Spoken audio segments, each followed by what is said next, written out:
The call came on a Tuesday morning, the kind of morning that did not announce itself as anything other than ordinary. Elena Vasquez was standing at the kitchen sink, watching the water run over her hands because the hot water took 3 full minutes to arrive in the apartment, and she had learned to wait rather than waste. The dishes from the night before sat stacked on the counter. Her son Marcus's school bag hung by the door, unzipped, his math homework poking out from the top flap in a way that suggested it had been crammed in rather than placed. She was already calculating the commute, already rehearsing the request she would make to her shift manager about the weekend hours she needed and might not get, when the phone rang with a number she did not recognize. She almost did not answer. That is the part that stayed with her afterward, on the small, unremarkable fact that she nearly let it go to voicemail. Nothing about the morning suggested that the call would matter.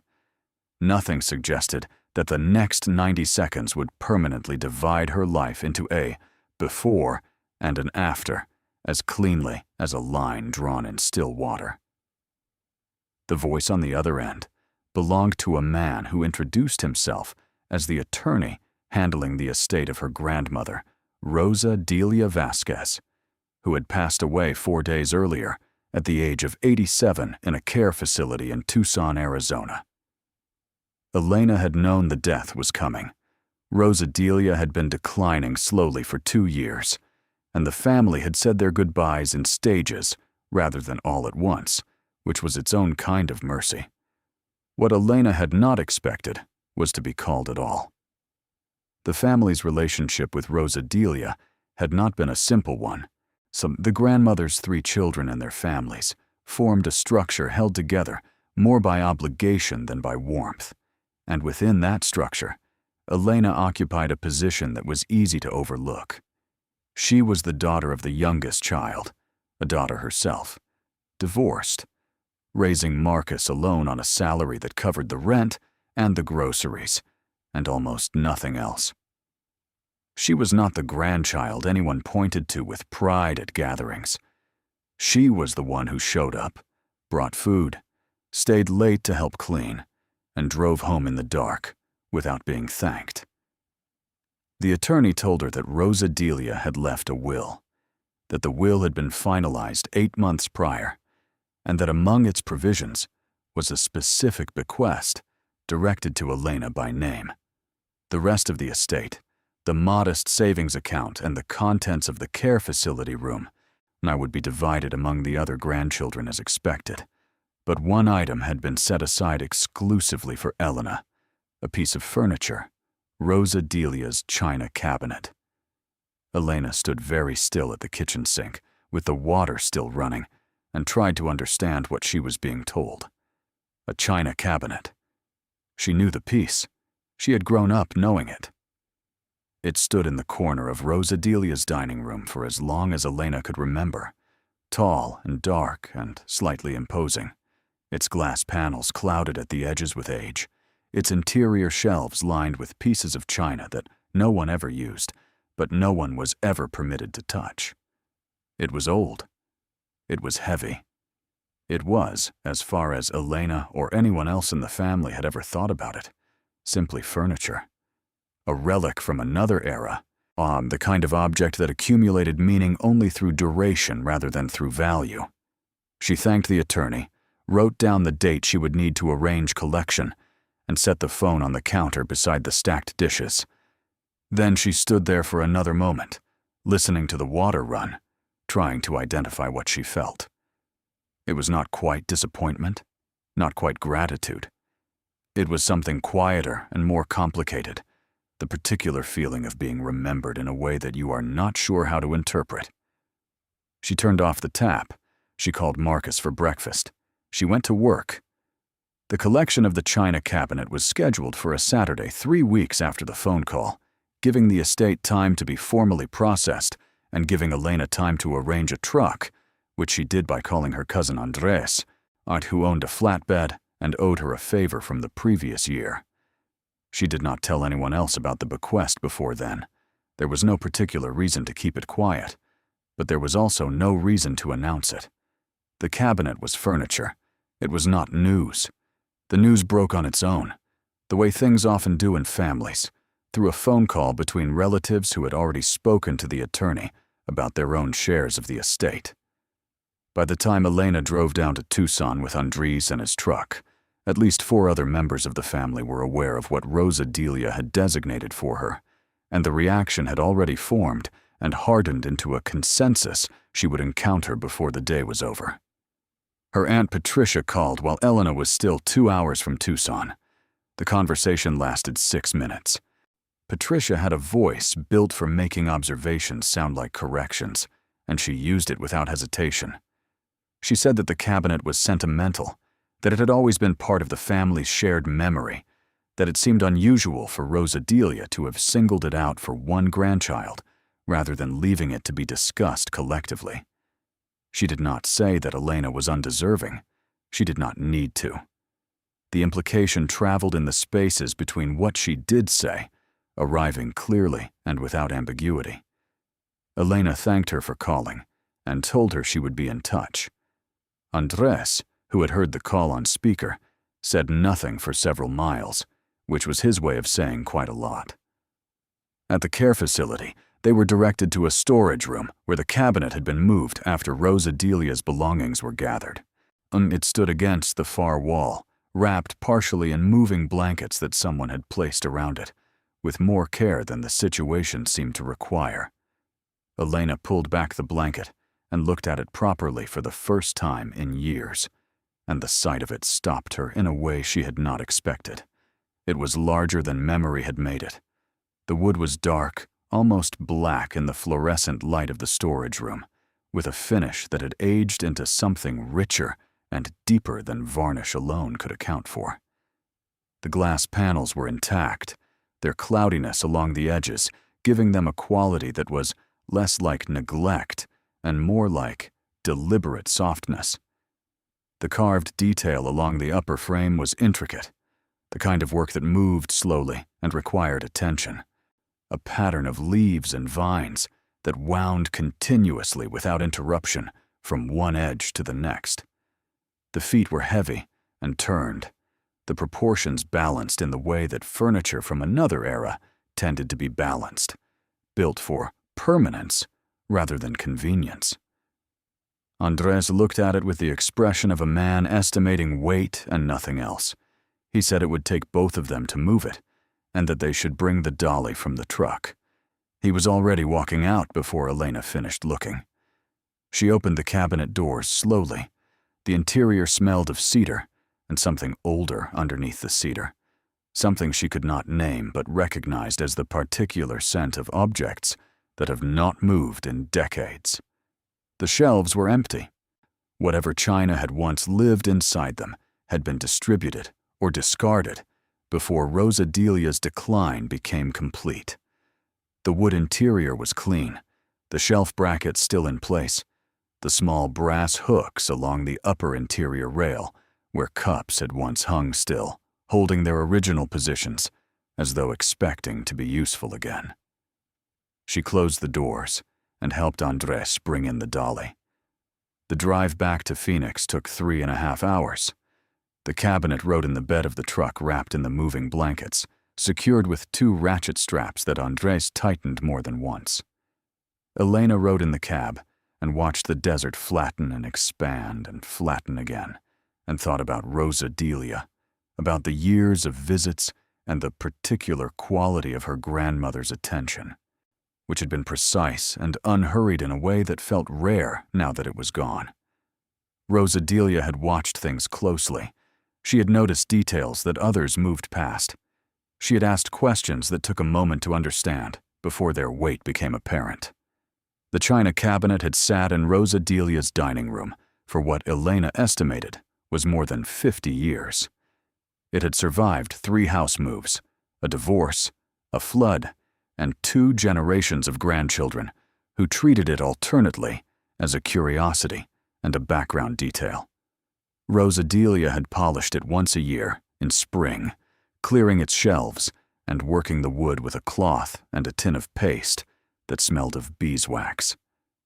Elena had helped with this task twice as a child and remembered how deliberate the work was, how Rosa Delia moved her hands across the surface in slow, even strokes, as though the wood required that kind of attention to stay itself.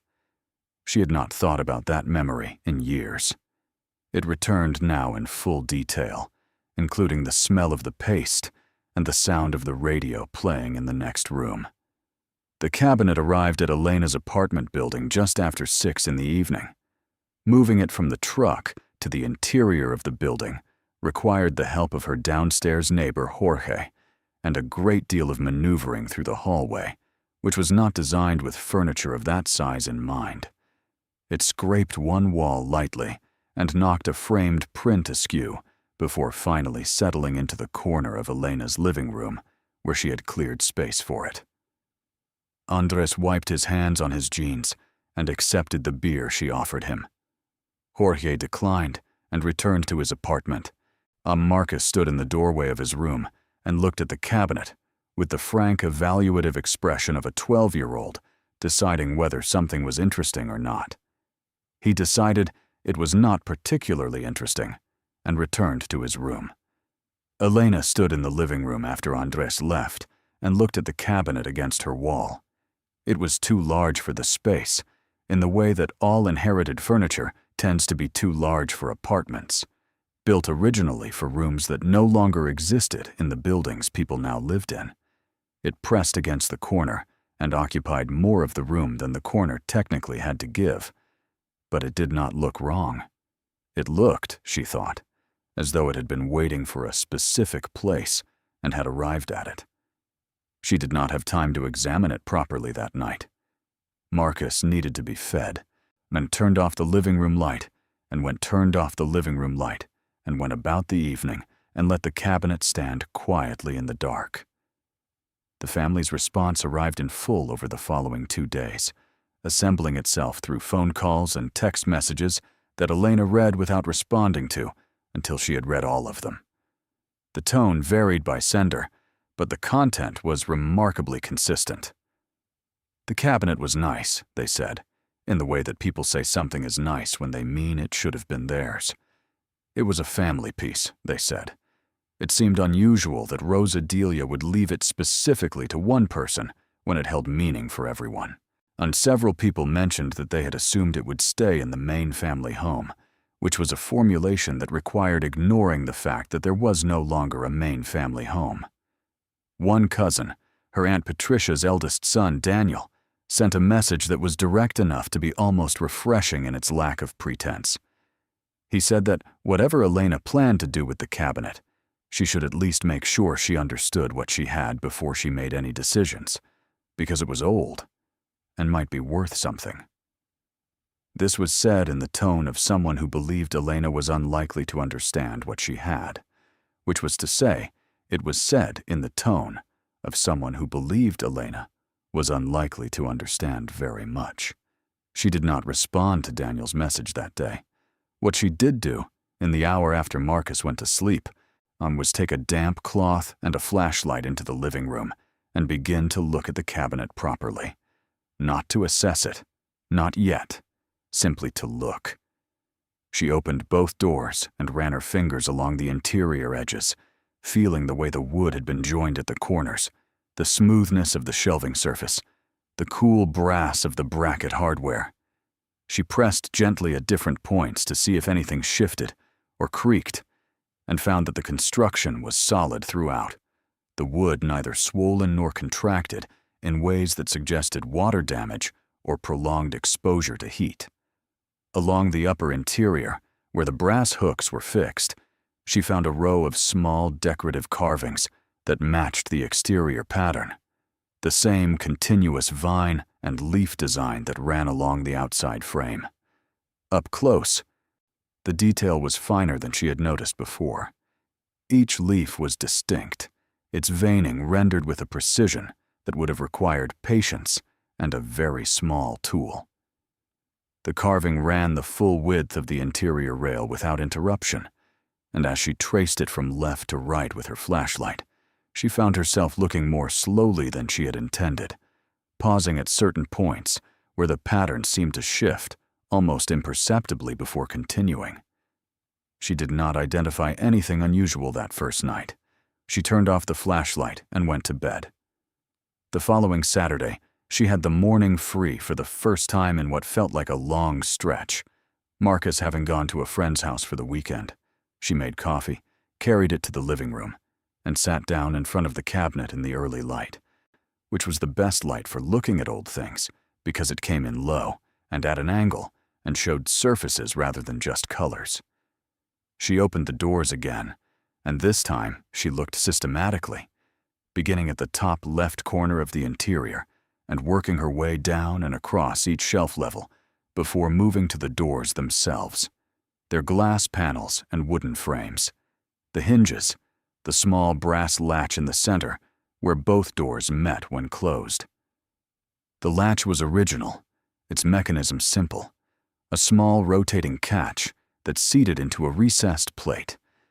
It operated smoothly, which told her either the wood had not significantly shifted over the decades or someone had maintained it. Both possibilities implied something about the cabinet's care history that she found herself thinking about more than the latch itself warranted. The exterior examination followed. She circled the cabinet slowly, crouching to look at the feet and lower frame, standing to trace the upper carved rail with her fingertips, pressing the side panels at intervals to test their solidity. The wood was dense and unyielding throughout, with no soft spots that would indicate hidden rot. The back panel, which sat flush against the wall, she could not examine fully without pulling the cabinet out from the corner, which she deferred for later.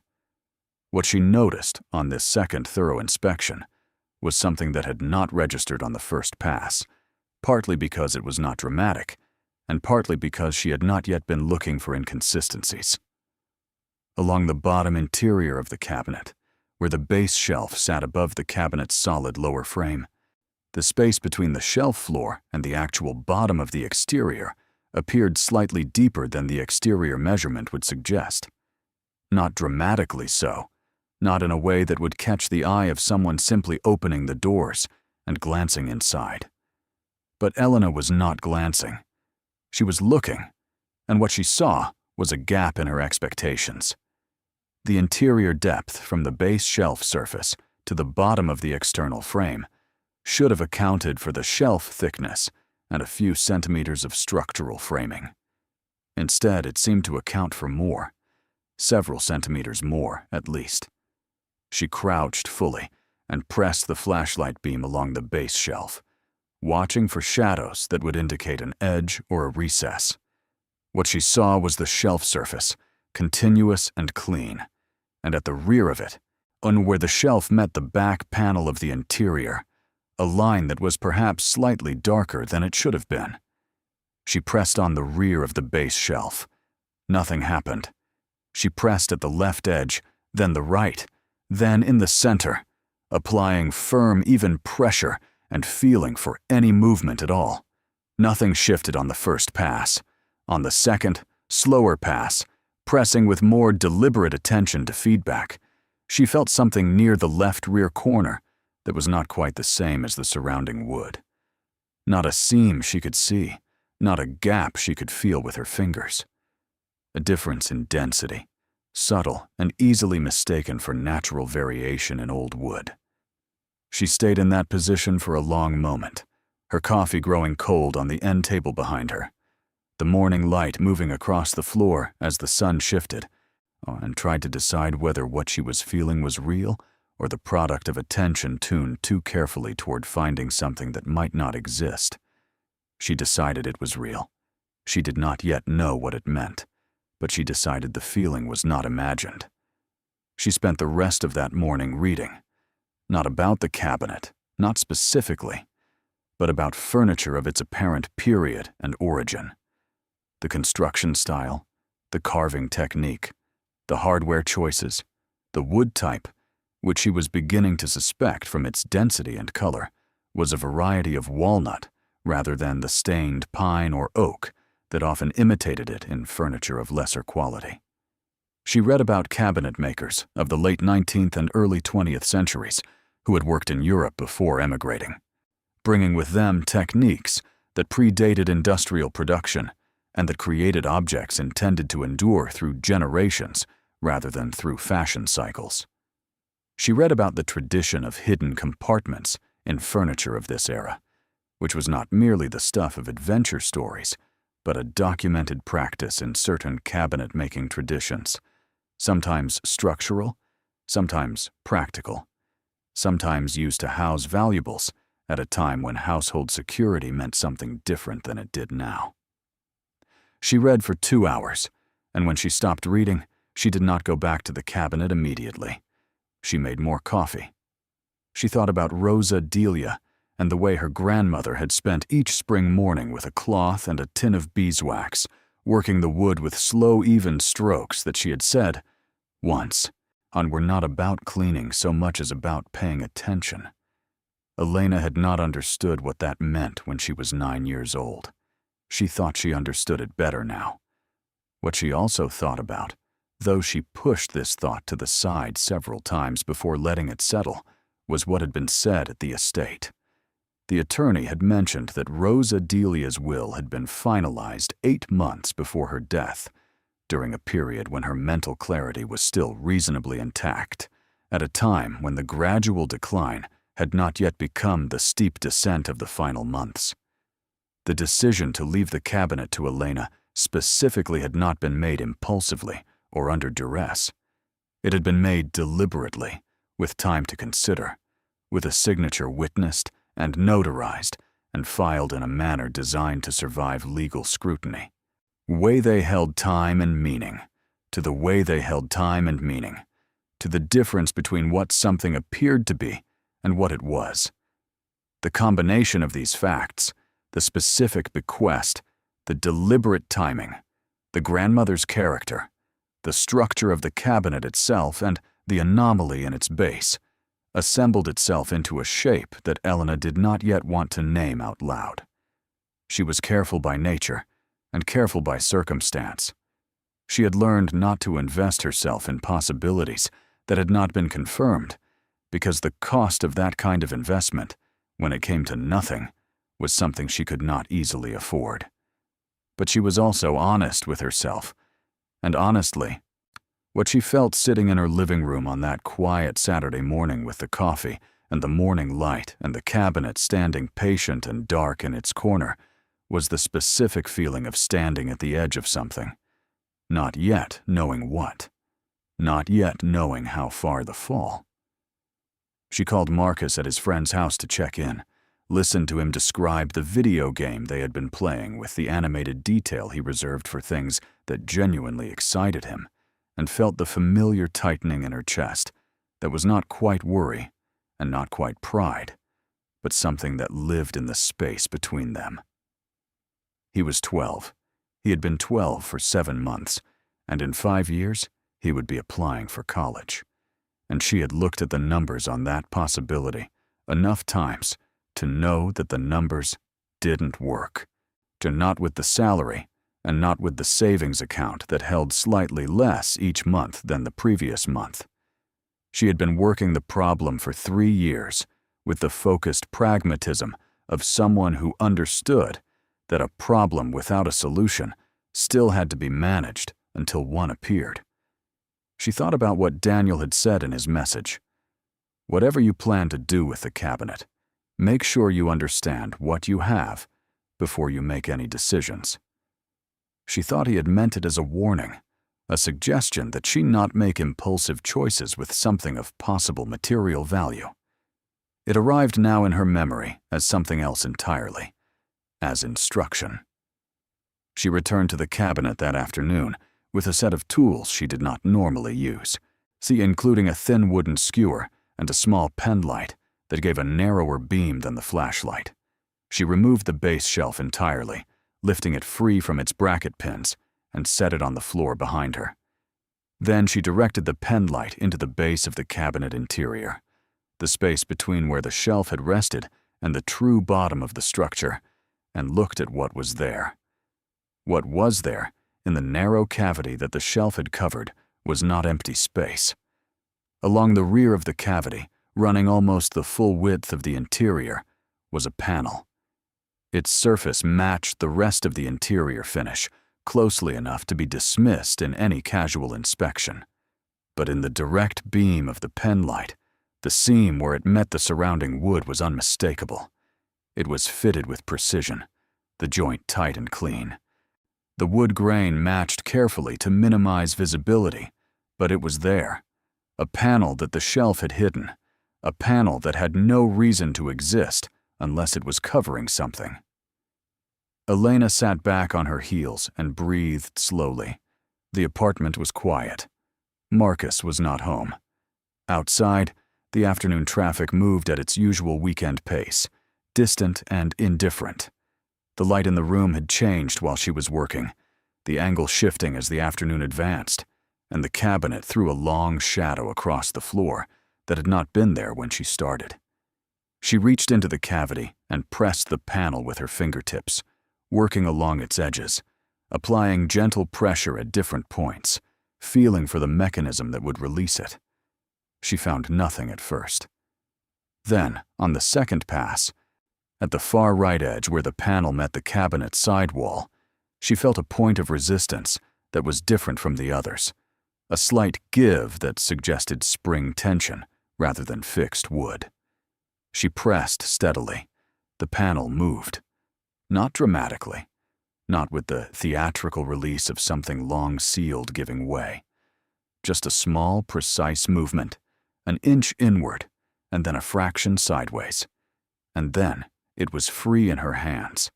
A panel of wood approximately 60 centimeters wide and 20 centimeters tall, fitted together with a craftsmanship that belonged to a different era and a very particular tradition of making things intended to last. Behind the panel was darkness, and in the darkness, something rested that was not wood and not air, and not anything she had yet allowed herself to imagine. She held the pen light steady and looked at what 50 years of stillness had preserved, and for a long moment, she did not move at all. The sound of the traffic outside continued without interruption. The afternoon light continued its slow shift across the floor. Somewhere in the building, a door opened and closed. The world outside the apartment proceeded with its complete indifference to what was happening inside it. Elena Vasquez stayed very still and looked at what her grandmother had left her and understood for the first time that the cabinet was not the gift. The cabinet was the envelope, and the letter inside it was going to take considerable time to read. She did not call anyone. Not that night, and not the next morning. She sat with what she had found, the way a person sits with information that changes the scale of every calculation they have been making, understanding that once you act on it, the situation is no longer yours alone to manage. The stillness was temporary. She knew that. But she needed it. What she could see in the cavity behind the panel was the edge of a wooden box, a flat, shallow box of the kind that had once been used to store documents or certificates, its surface dark with age, and fitted with a small brass clasp of the same period as the cabinet's hardware. Beside the box, wrapped in a cloth that had once been white and was now the color of old paper, was a bundle of objects she could not yet identify from their outline alone. And beneath both of these, occupying the full width of the cavity in a careful grid arrangement, and there were rows of items she recognized by their shape and their surface texture even before she reached in and brought one into the light. Small, flat, each one encased in a hard protective sleeve of the type used by collectors, the kind of sleeve that existed specifically to preserve the thing inside from the effects of air and touch and time. Inside each sleeve, she could make out the image clearly enough to understand what she was looking at. A stamp. A postage stamp, old and ornate, its color still vivid behind the protective plastic, its design the intricate engraved style of a century ago. And not just any stamp. One she had seen in photographs in the reading she had done that morning, in a different context, in a different kind of article entirely. An article about rare collectibles and the prices they commanded at auction when they came to market, which was rarely, and why they commanded those prices, which had to do with scarcity and condition and provenance and the specific appetite of collectors for things that existed in very small numbers. She set the stamp down carefully. She sat on the floor of her living room in the quiet of the Sunday afternoon and looked at the rows of protected sleeves in the cavity behind the false panel of her grandmother's china cabinet, and she began to count. The counting took a while. When she finished, she sat very still and thought about her grandmother's hands moving slowly across the wood in the spring, for working the beeswax into the grain with the patience of someone who understood that certain things required that kind of attention to stay themselves. She thought about the specific bequest in the specific will, finalized at the specific time when Rosa Delia's clarity was still intact enough to make deliberate choices. She thought about the way the old woman had watched things, the way she had asked questions that took a moment to understand before their weight became apparent. She thought about what Daniel had written in his message. Make sure you understand what you have. She reached for her phone. Not to call family. Not yet. To look up a name, a specific name, the name of a specialist in the kind of objects she believed she was looking at, the kind of person who could tell her, quickly and accurately, and with the weight of professional knowledge behind the words, exactly what it was that she was sitting in front of. The appointment would take several days to arrange. She knew that. But the first step was knowing who to call, and she knew enough now, from the reading and the looking and the long quiet of the afternoon, to know the right category of person, the right category of knowledge, the right question. She wrote the name down. She set the phone face down on the floor beside her. She looked at the cabinet standing in the corner, with its doors open and its secret exposed, and its carved vines continuing without interruption from one edge to the next.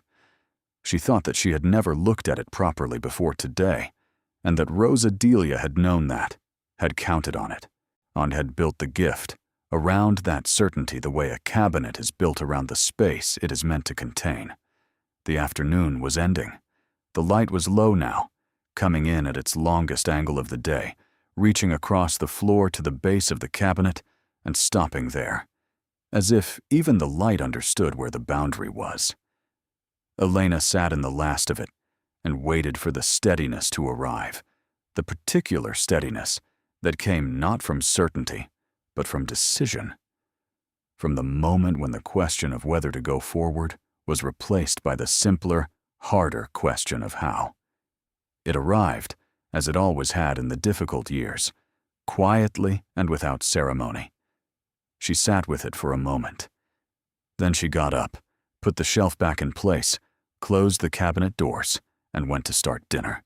And tomorrow would begin something she was not yet able to fully name. But she was ready for it, in the way that people who have carried difficult things for a long time are ready, not by being free of weight, but by having learned that weight does not have to stop the forward motion. It only asks to be acknowledged. She acknowledged it. She picked up the phone again, noted the specialist's name, and set the first step in place. The cabinet stood in the corner and said nothing. It had been saying nothing for 50 years. It could wait one more night. She did not sleep well. That was not a surprise. The mind, when it encounters something that rewrites the dimensions of the possible, does not simply process the information and rest. It circles. It tests. It returns again and again to the same points, while pressing them the way she had pressed the panel, looking for the place where things give way. She had been careful. That was what she told herself in the dark, listening to the ambient sound of the building settling around her and the far-off movement of traffic, and Marcus breathing in the next room with the deep, uncomplicated rhythm of someone who did not yet have reason to lie awake. She had been careful not to disturb the arrangement inside the cavity, beyond what was necessary to identify the contents. She had handled one sleeve, only one, and she had set it down on the floor in front of her, rather than on a surface where it might slip or scratch. She had replaced the panel and the shelf and closed the doors and left the cabinet as she had found it. She had not photographed the contents, not because she was unaware that documentation would matter later, but because she was not yet ready for the interior of the cabinet to exist anywhere except in her own memory. She needed one night inside the knowledge before it became something shareable.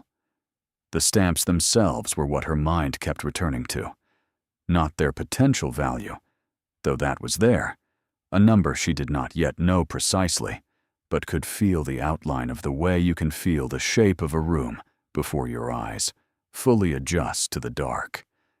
What she kept returning to was their condition. Even in the narrow beam of the pen light, even through the protective sleeves, the colors had been vivid in a way that suggested they had not faded significantly from their original state. The paper edges were sharp, the printing was clean. Whatever Rosadelia had done to preserve them, and the cabinet itself was part of that answer. The specific internal environment, created by old, dense wood and careful attention, and the absence of light and humidity fluctuation.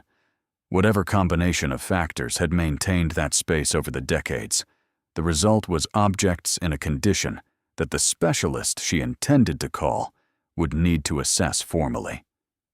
But that Elena, who had spent her morning reading about exactly this kind of object, could already recognize as extraordinary. She had read the word. Mint. The collector's designation for an item preserved at or near its original quality. She had read what that designation meant in the context of pricing, and she had read specific examples from auction records that were public and verifiable. The numbers in those records had seemed, when she first encountered them in the context of abstract historical transactions, simply large. They seemed different now that she was lying in the dark, thinking about the shelf of sleeves and the careful grid arrangement, and Rosadelia's hands on the wood in the spring. They seemed, now, like the edge of a different life. She did not let herself follow that thought all the way to its end. Not yet. She had learned, in the years since the divorce and the lean months that followed, that arriving at a conclusion before you had the evidence to support it was a form of emotional spending you could not always afford. The distance between what something might be and what it was confirmed to be was where hope lived, and hope was not free. She had spent it too readily before and learned the price. She would wait for the specialist. She would wait for the numbers. But she was honest with herself in the dark, alone with the breathing of her son and the distant city and the cabinet standing patient in the next room. And what she was honest about was this. She did not think she was wrong. She did not think Rosadelia had made a mistake, or that the sleeves contained something other than what they appeared to contain, or that the condition was worse than the pen light had suggested. She did not think the cavity was a coincidence, or the panel a structural accident, or the careful arrangement of objects behind it, anything other than the deliberate work of someone who had placed them there with full knowledge of what they were. Rosadelia Vasquez had known. She had known for as long as she had owned the cabinet, possibly longer, and she had maintained the secret with the same patience and precision she had brought to everything else in her long and complicated life. She had watched the family move around her with their assessments and their assumptions, and she had said nothing. And at the end, when the clarity was still available to her, but the time was growing short, she had made a choice about who would be trusted with the knowledge she had kept. She had chosen Elena, not the loudest voice, not the most prominent grandchild, the one who showed up, the one who stayed late, the one who drove home in the dark without being thanked. Elena thought about that in the quiet of the apartment and felt the weight of it, not as burden, but as recognition, the particular feeling of being seen by someone who understood the difference between performance and presence, and had decided that presence was worth more. She owed it to Rosa Delia to proceed with care. She owed it to Marcus to proceed at all. She held both obligations in her mind as the hours moved toward morning, and when the light began to show at the edge of the curtains, she was still awake, but she was steady. The circling had stopped sometime in the last dark hour, and what replaced it was clarity. The simple, functional clarity of knowing the next step and being willing to take it.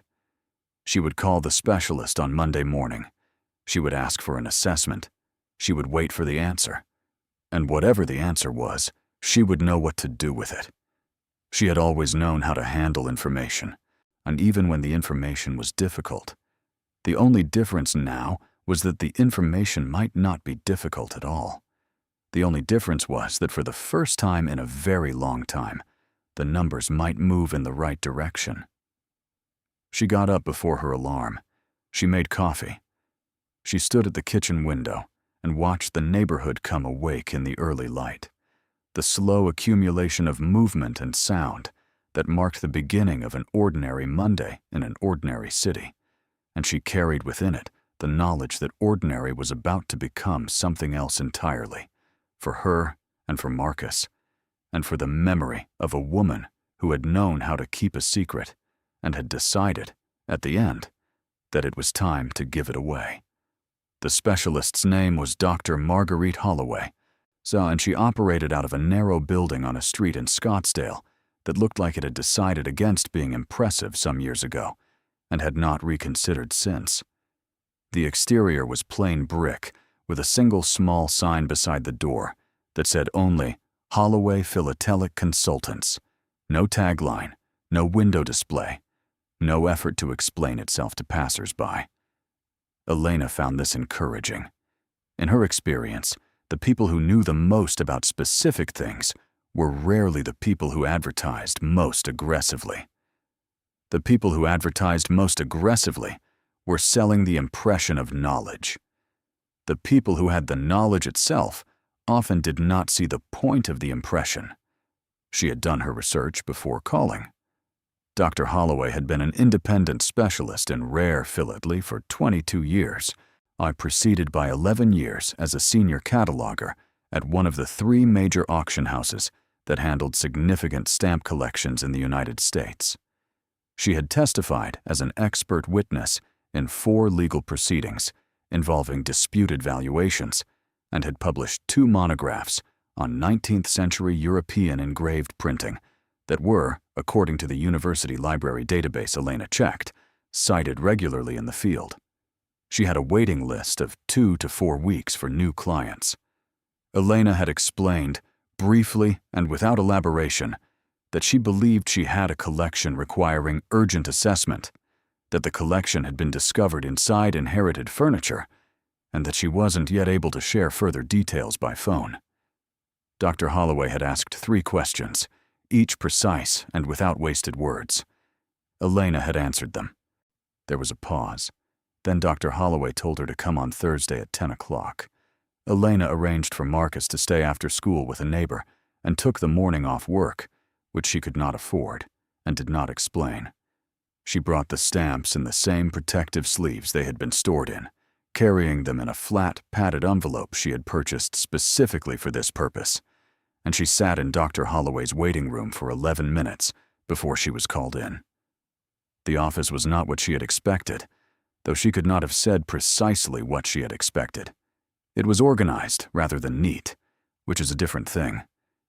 Every surface held material in use, reference books open to specific pages, catalogs with tabs marking particular entries, boxes of material at different stages of examination. A large illuminated surface occupied one side of the main desk, the kind used for examining material under controlled light. The room smelled of paper and a faint metallic something that Elena later identified as the smell of specialized tools. Dr. Holloway was a woman in her early 60s, with reading glasses on a chain around her neck and the quality of attention Elena had been hoping for. She did not make small talk. She asked Elena to sit, and then she asked her to describe the collection, its source, its storage history, and her assessment of its condition. Elena described it.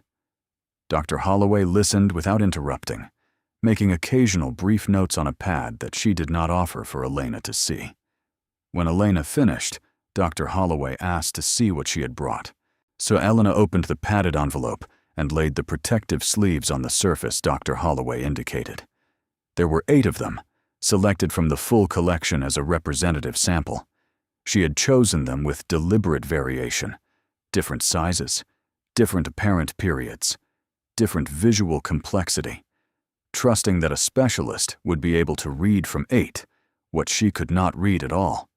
Dr. Holloway did not touch the sleeves immediately. She looked at them first, a long, organized look that moved from one to the next with a systematic patience that reminded Elena, unexpectedly, of her own inspection of the cabinet. Then she lifted the first sleeve and held it beneath the illuminated surface and was quiet for what felt like a very long time.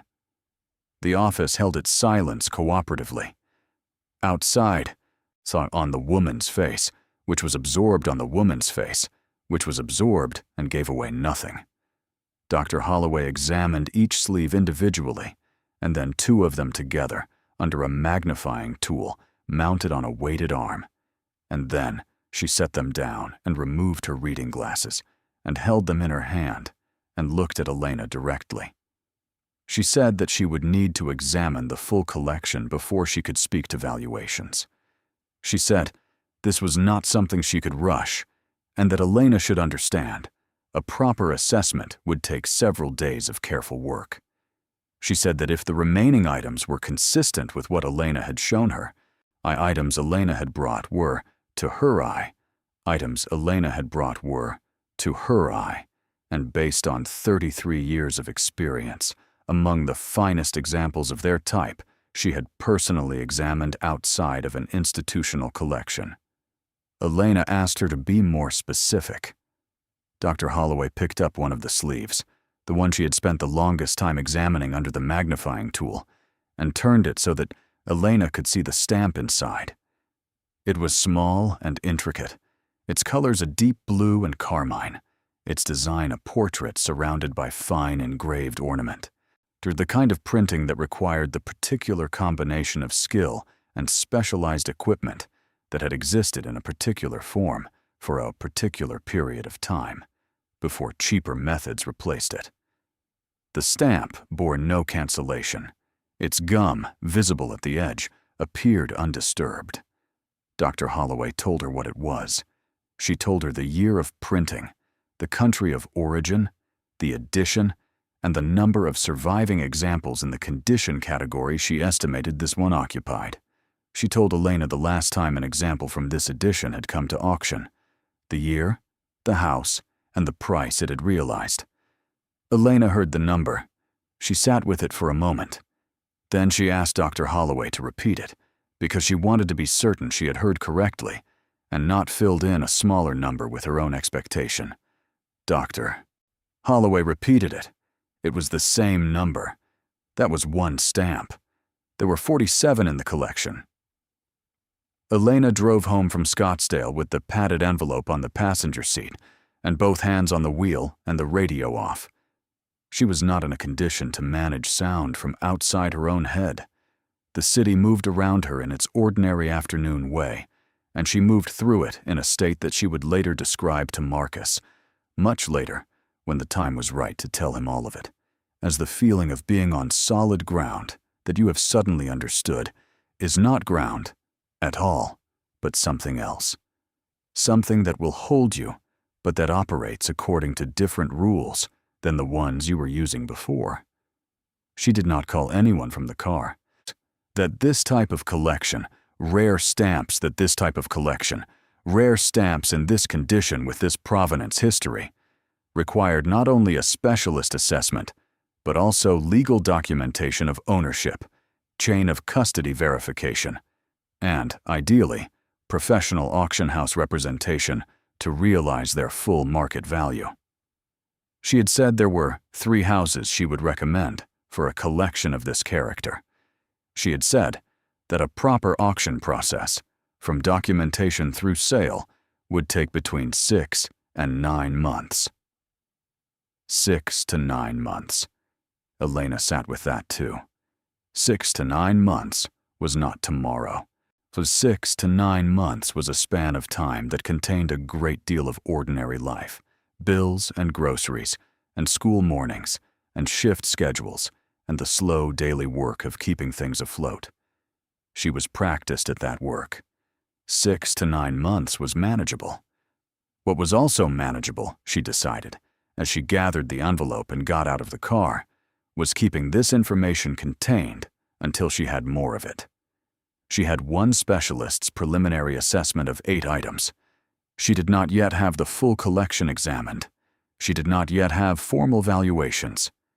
She did not yet have legal guidance on ownership and inheritance documentation. She had the beginning of an answer, and she intended to be responsible with it, which meant proceeding carefully and without announcement, the same way the cabinet had proceeded, quietly and with patience, for 50 years. She picked Marcus up from the neighbors, brought him home, made dinner, listened to his account of the afternoon with full attention, and did not mention anything about Scottsdale or Dr. Holloway or stamps or numbers. When he was in bed and the apartment was quiet, she sat at the kitchen table with a notepad and wrote down everything Dr. Holloway had said, every specific detail, every cautionary note, every recommendation. She dated the page and folded it into the padded envelope with the protective sleeves and put the envelope in the back of her closet behind 2 boxes of winter clothes. Then she went to bed, and this time she slept. Dr. Holloway's full assessment took 11 days. During those 11 days, Elena went to work, picked up Marcus, made meals, managed the apartment, and did not tell anyone what she was waiting for.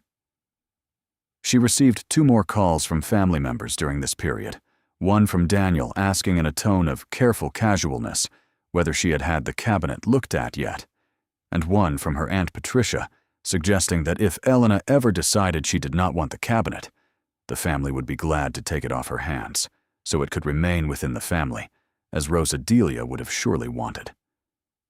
Elena thanked both of them and said she was still getting settled and would be in touch. Neither call was difficult to manage. She had been managing this family's assumptions about her for 20 years. The practice had prepared her for exactly this kind of patience.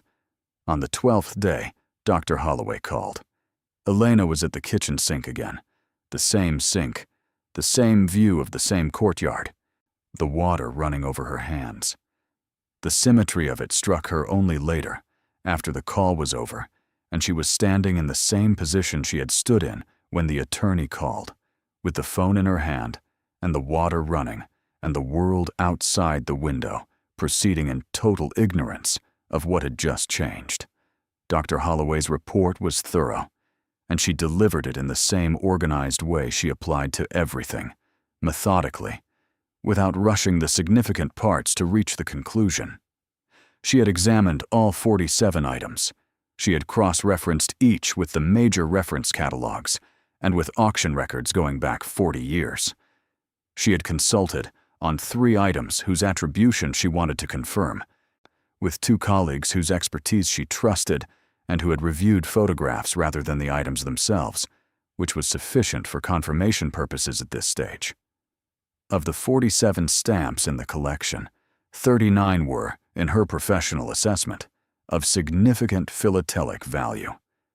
The remaining 8 were of lesser rarity, but still of interest to collectors, and not without worth.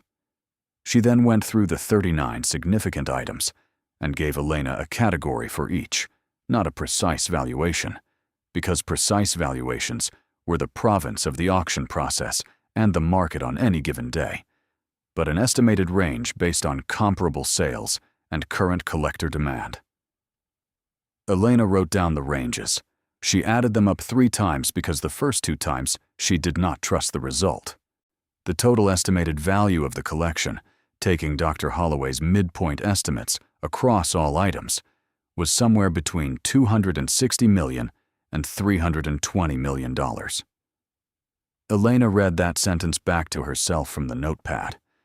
She was sitting at the kitchen table this time, having moved there during the call because her legs had felt unreliable.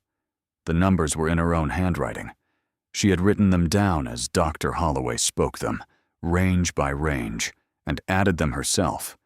And the total she had arrived at was the total that Dr. Holloway now confirmed when Elena read it back to her and asked if she had understood correctly.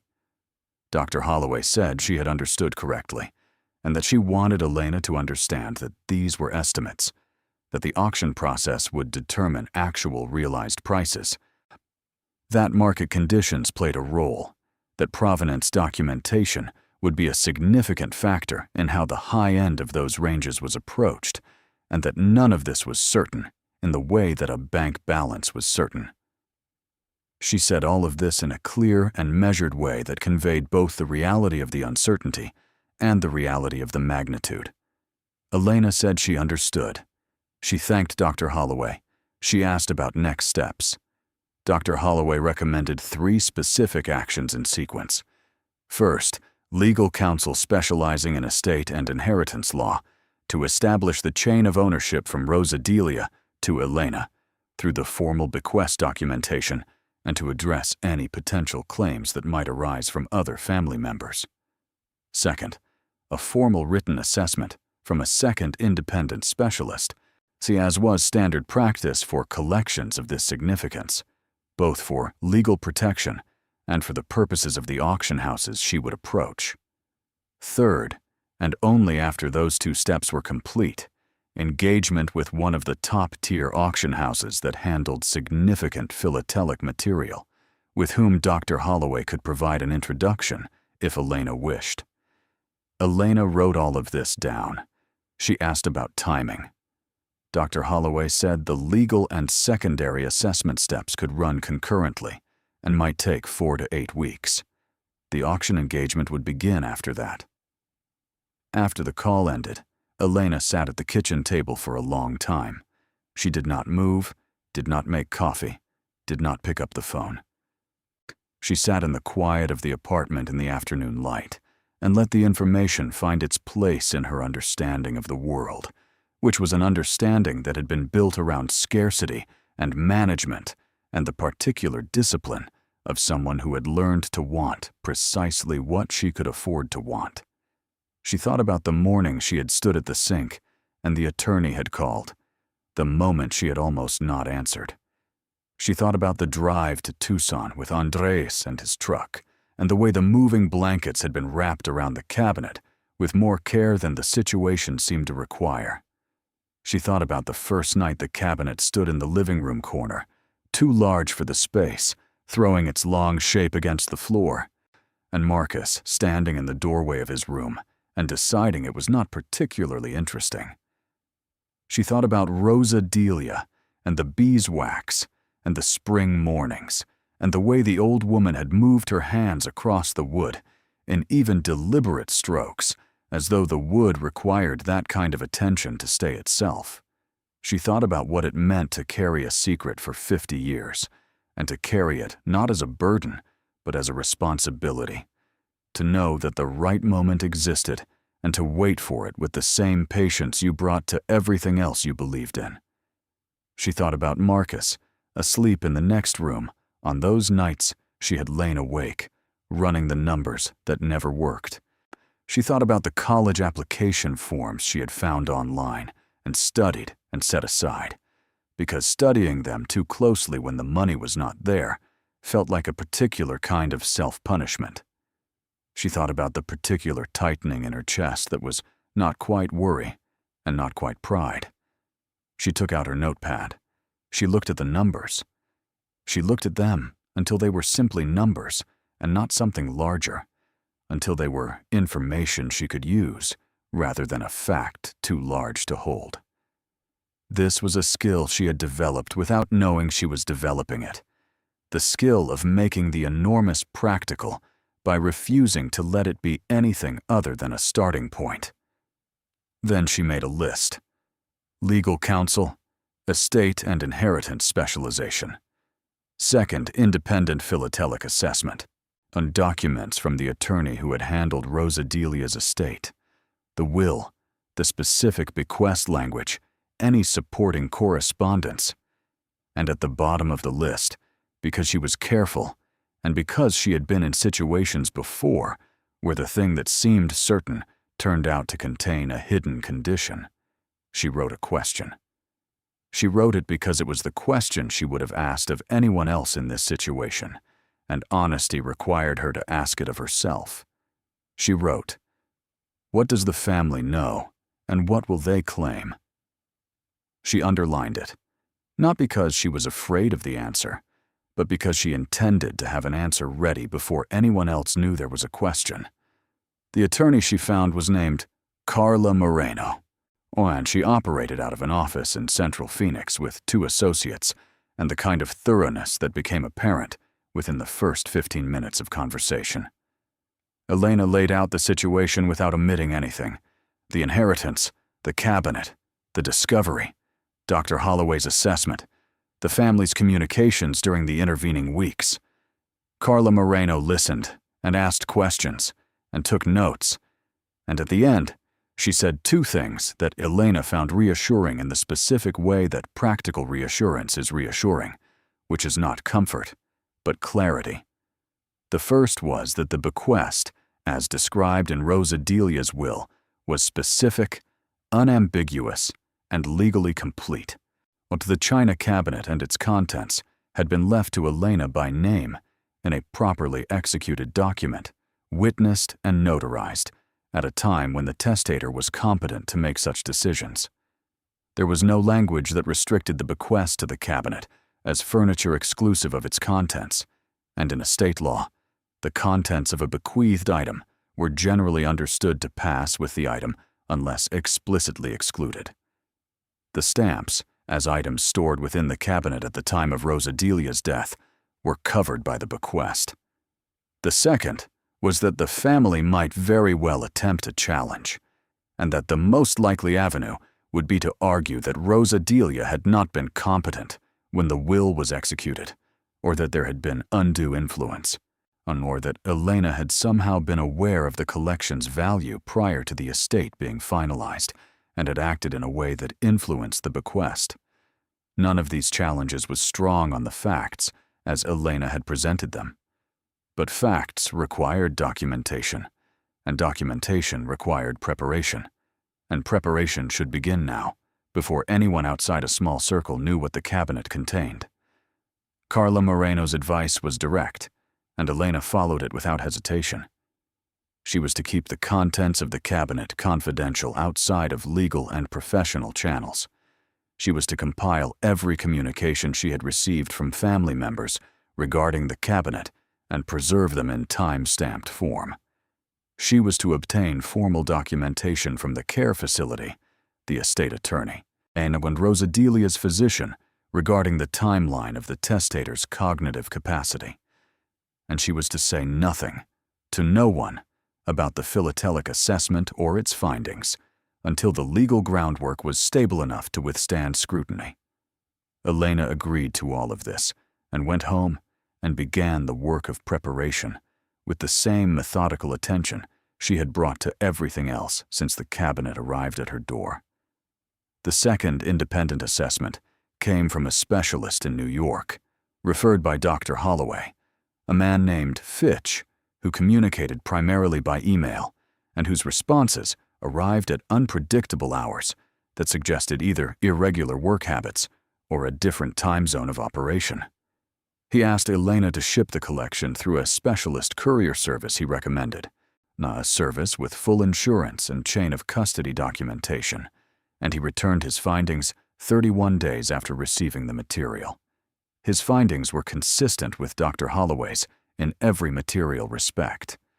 He disagreed on 3 individual items, placing 2 higher and 1 lower than Dr. Holloway's estimate, and he provided a slightly different total range based on his methodology. His written report was 46 pages and included photographs of each item taken under multiple lighting conditions, technical notes on the printing characteristics and paper stock, references to comparable auction results from the past decade, and a section addressing provenance that he noted was, at present, unverified and would require documentation from the estate. The two assessments together formed the foundation that Carla Moreno had specified as necessary. The legal documentation was assembled over the same period. The care facility's records showed Rosa Delia engaging coherently with staff through the period when the will was executed, declining significantly in the months afterward. The estate attorney provided an affidavit confirming that the testator had presented clearly during the signing appointment, that she had reviewed the will in full, and that she had made a specific verbal statement regarding the china cabinet bequest that he had noted in his file, but not transcribed into the document itself. The statement, as he recalled it, was that the cabinet had always known what it was carrying, and that Elena would take the time to find out. Aunt Elena read that sentence in the attorney's affidavit and sat very still for a moment. Rosa Delia's language had always moved at an angle to the obvious, had always arrived at its meaning by a different path than the one you expected. The cabinet had always known what it was carrying, and Elena would take the time to find out. Not would look, not would discover, would take the time. The patience was built into the bequest from the beginning. The old woman had known exactly what she was doing and had trusted exactly the right person to do it. The documentation was complete by the 8th week. Carla Moreno reviewed everything and said they were ready to move forward. She filed the appropriate notifications with the estate, formally documenting Elena's claim to the cabinet's contents as part of the bequest, and she prepared the response documentation against any potential challenge. The family had not yet been formally notified of the discovery, but Carla Moreno's advice was that notification, when it came, should come through legal channels rather than through family conversation, which was a recommendation Elena understood and accepted without difficulty. There was one more step before the auction house engagement. Dr. Holloway had asked, at the end of their second meeting, a question about the collection's origin. Not because she needed to know for purposes of assessment, but because, she said, provenance was a story that auction houses valued greatly, and a story with depth and documentation was worth materially more than a story that began with the words found in a cabinet. And if Elena could establish where Rosa Delia had acquired the collection, the documentation would strengthen the sale significantly. Elena had been thinking about this question since before it was asked. She had been thinking about it since the night she first saw the sleeves in the cavity and understood that Rosa Delia had not inherited the collection by accident or acquired it casually. The arrangement had been too deliberate, the preservation too skilled, the secrecy too sustained, for something encountered without intention. Whoever had assembled this collection had done so with knowledge and purpose. The question was when, and the question after that was from whom. The answer, when it came, had arrived not through archives or records, but through a box that Elena found 2 weeks later while going through the last items from Rosa Delia's care facility room that the estate had stored before closing the account. The box had been labeled personal in Rosa Delia's handwriting, the letters careful and slightly formal in the way her generation had been taught to write, and inside it were the items that had not been deemed valuable enough to list in the estate inventory, and had therefore been set aside without examination. Among them was a small envelope, its paper yellowed and its postage foreign, addressed to a name Elena did not recognize, at a street address in a city that no longer existed under that name. Inside the envelope was a single folded page, written in Spanish, in a hand that was not Rosa Delia's, dated more than 60 years earlier. Elena read it slowly, her Spanish adequate but not perfect, translating the formal phrasing of a different era into something she could hold. The letter was from Rosa Delia's father. It was addressed to a man he referred to as his oldest friend and his oldest debt. It spoke of a time of uncertainty, The careful language of people who had learned not to be direct about certain historical circumstances, and of a collection that had been entrusted to Rosa Delia's father for safekeeping during a period when its owner could not keep it himself. The letter described the terms of that entrustment, which were simple. The collection was to be maintained, kept intact, kept safe, and returned if the owner or his family came to claim it. If no claim came within a generation, the collection was to pass to whoever in Rosa Delia's family the old man trusted most to understand its value, not its monetary value, but what it represented. The care given to things that survive when so much else does not. No claim had ever come. The owner had not survived the period the letter described with such careful indirection. His family, if there had been family, had not found their way back. The collection had passed to Rosa Delia when her father died, along with the cabinet built specifically to house it, and Rosa Delia had done exactly what her father's letter asked.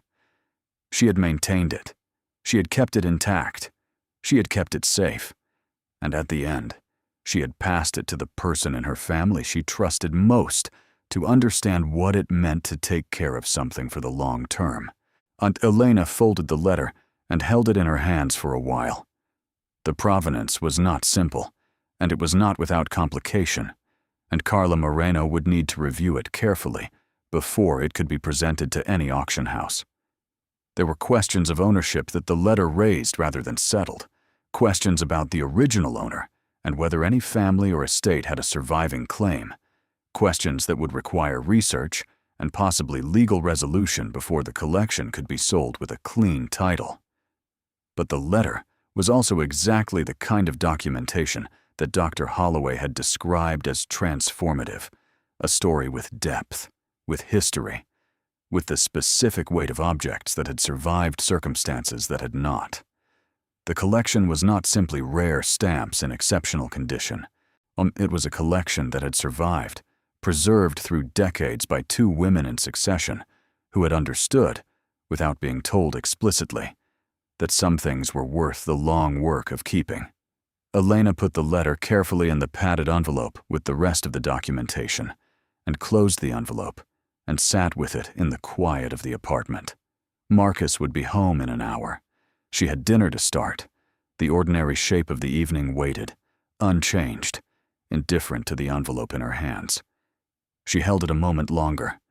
Then she set it on the table, and got up, and went to the kitchen to begin the work of the evening, carrying with her the knowledge that the story she was now part of was much older than she had understood, and that she had been chosen for it not because of luck or coincidence, but because of the particular quality of attention she had been practicing her whole life, without knowing it had a name. The next step would be the auction house. The next step would be the formal entry of everything she had assembled into a process that would, over the months to come, resolve itself into something definitive and documented and real. 6 to 9 months, Dr. Holloway had said. Elena had run enough tight timelines to know how to work inside that window. But tonight there was dinner. Tonight there was Marcus. Tonight the cabinet stood in the corner of the living room with its carved vines, continuous from one edge to the next. Its secret no longer secret, its long work finally complete. And Elena moved through the kitchen with the quiet steadiness of someone who has been carrying a weight for a long time and has finally understood that the weight was never a burden. It was a trust. And she had been, without knowing it, preparing to honor it for years. The research into the collection's origin took 3 weeks and arrived not through a single source, but through the accretion of small confirmations, each one fitting against the next, the way pieces of a correspondence fit when the writer and the recipient shared a language that was as much about what wasn't said as about what was. Elena worked at the kitchen table in the evenings after Marcus was in bed, cross-referencing the letter's dates and locations with historical records that were now, unlike they would have been a generation ago, now partially accessible through university digital archives and international databases maintained by organizations devoted to the documentation of cultural patrimony displaced during the mid-20th century. The name in the letter did not appear in the major registries, which itself told her something. The people most thoroughly erased from certain records were often the people for whom erasure had been a survival strategy in the final years before it became involuntary. The absence of a record was sometimes a record of its own kind. What she found, working from the letter's physical details, the city, the approximate date, the phrasing that suggested both affluence and sophistication, was a partial portrait of a collector whose history could be traced in fragments through pre-war auction catalogs, digitized by European archive projects. The name she eventually connected to those fragments was not the name in the letter, but it was connected to it through a single document, a purchase record from a 1931 auction in Vienna, which listed both names in adjacent lots. The collection purchased at that auction matched the period and character of several stamps in Rosa Delia's cabinet in ways that Dr. Holloway, when Elena shared the documentation, confirmed with the measured certainty of someone who had spent decades learning to read exactly this kind of evidence. The owner had been a man of significant means, with a sophisticated eye, and the collector's particular form of devotion, the willingness to spend decades building something for its own sake, rather than for any eventual return. He had assembled the collection over 30 years. He had stored it with the same deliberate care that it had subsequently received, understanding that condition was everything, and that patience was the only thing that could guarantee it. And then, in the years when patience ceased to be a virtue and became a liability, he had entrusted it to a friend, with a letter and a cabinet built to hold what the times would not allow him to keep openly. He had not survived to reclaim it. His family, if there remained family, had never come forward. The collection had passed through the decades in Rosa Delia's care, unknown to everyone except the woman who polished the wood each spring and maintained the secret with the discipline of someone who understood that some things were kept not for yourself, but for the thing itself, for the principle of its survival. Carla Moreno reviewed the historical research with the attention it required and identified the legal question that the letter raised. In cases where property had been displaced during that period of history, there were established frameworks for researching heirship and for determining whether living descendants might have claims. She recommended engaging a specialist researcher in this area, someone whose work operated at the intersection of historical documentation and estate law, before proceeding to auction.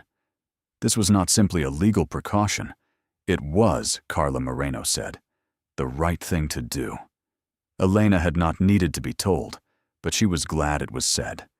The researcher's name was Bernard Katz, and he operated out of an organization in New York that had spent 40 years doing exactly the kind of work Carla Moreno described.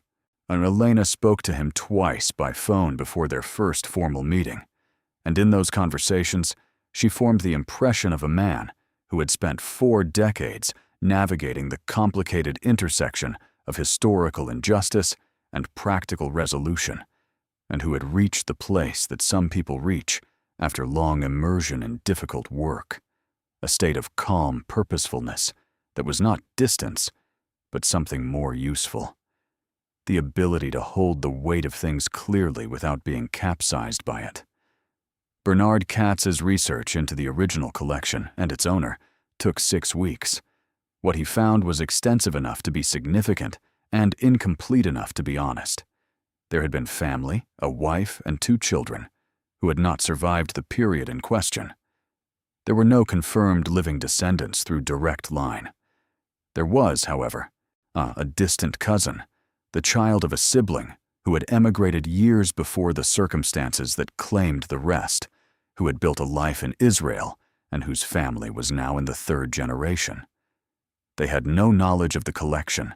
They had no record of the entrustment letter or the cabinet or Rosa Delia's family in Arizona. Their connection to the original collector was documented but remote, and their legal claim to the collection was, as Bernard Katz explained carefully, legally complex and not clearly established under the frameworks that governed these cases. What was established, and what Bernard Katz recommended, was a process of disclosure and negotiation with this family, conducted with full transparency, with the historical documentation Elena had assembled, with the letter and the records and the provenance chain from the original collector through Rosa Delia's father and Rosa Delia herself to Elena. He recommended that any eventual sale of the collection include a structured acknowledgement of the collection's origin and a negotiated share directed to the surviving family as a matter of moral restitution, if not strict legal obligation. Elena read his recommendation carefully, and then she called him back and told him she agreed completely and that she wanted to meet the family before anything moved forward. That meeting happened in the 9th week, conducted through Bernard Katz's organization via a video call that included Elena in Phoenix, Bernard Katz in New York, and an elderly woman named Ruth and her adult son David in Tel Aviv. Our Ruth was 81 and spoke English with the careful precision of someone for whom it was a third language. She had known, she said, from her mother's stories, that there had been a cousin who collected stamps, that the collection had been significant, that it had been lost in the way so many things from that time had been lost. She had not thought about it in 40 years. She wept, briefly and without self-consciousness, when Bernard Katz described what had been preserved. Elena sat in her kitchen during this call, with her hands flat on the table, and felt something she did not have a precise name for, but that was located in the center of the chest and had to do with the feeling of standing in the middle of a very long line and understanding, for the first time, the full length of it in both directions. She was not at the beginning of this story, and she was not at the end. She was the person in the middle who had been trusted to carry it forward. She made a proposal before the call ended. She proposed that the collection be sold through the auction process, as planned, with full provenance documentation, including the complete historical research, and that 30% of the realized proceeds be directed to Ruth's family in recognition of the collection's origin, and as a form of restitution that the circumstances of history had prevented for 6 decades. She said this without consulting Carla Moreno in advance, though she had thought about it carefully and believed it was within her legal authority and unambiguously the right choice. Ruth was quiet for a moment after the translation reached her. Then she said something in Hebrew that her son translated. She said that her grandmother, who had known the collector as a child, had said that he was a man who valued beauty and fairness in equal measure. She said she believed he would have approved. The call ended. Elena sat in the kitchen and listened to the building around her and thought about the cabinet in the next room and the vines that ran without interruption from one edge to the next. She thought that Rosa Delia had known, somehow, the way people who pay close attention sometimes know things that cannot be fully explained, that the right person to carry the trust forward was the person who would carry all of it, not just the monetary value, but the whole weight of its meaning. She had been right. She had been right the way careful people who observe closely and think slowly are sometimes right, with a certainty that looks, from the outside, like luck, but is in fact the product of knowing someone well enough to trust them with the most important thing you have. The auction house documentation process began the following week, and the cabinet stood in the corner of Elena's living room through all of it, patient and immovable, its doors closed, and its carved detail continuous, holding no more secrets, but still holding something. Presence, perhaps. The particular presence of an object that has served its purpose completely and rests in the knowledge of it. Marcus noticed it more as the weeks passed and the apartment changed around it. The small changes that come with the anticipation of larger change, a new lamp here, a cleared surface there, the gradual relaxation of a space that had been held tight for a long time. He asked about it once, on a weeknight evening when Elena was working at the kitchen table, and he came out for water and stood in the doorway looking at the cabinet the way he sometimes stood in doorways, comfortable with the pause. He asked if it was really old. Elena said it was. She said it was more than 100 years old, that it had been made by someone who understood wood, and that it had traveled a long distance before it arrived in their apartment. She said Rosa Delia had taken care of it for most of her life, and that it was their responsibility to take care of it now. Marcus considered this. He asked if they were going to keep it. Elena said she was not sure yet, and she said that some things had a purpose, and once the purpose was complete, you had to think carefully about what came next. She said they would figure it out. He nodded, satisfied with this, and went back to his room. Elena turned back to the table, and the documents spread across it and kept working. Outside, the city continued without interruption. The cabinet stood in the corner, and the vines ran continuously from edge to edge, and the night moved forward around the quiet apartment, where a woman sat at her kitchen table, working carefully toward the morning she had earned by all the mornings she had worked through before it. The auction house that Dr. Holloway recommended was based in London, with a North American office in New York, and had handled significant philatelic sales for more than a century.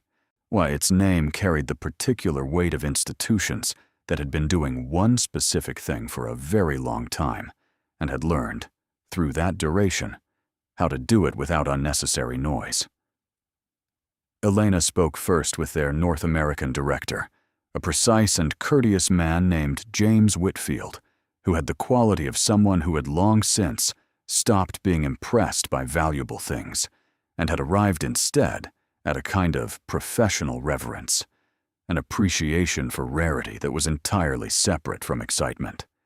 He had read Dr. Holloway's assessment and the Fitch report before their first call, and opened the conversation by saying that the collection, if the documentation bore out, was one of the most significant philatelic offerings his house had been approached about in 15 years.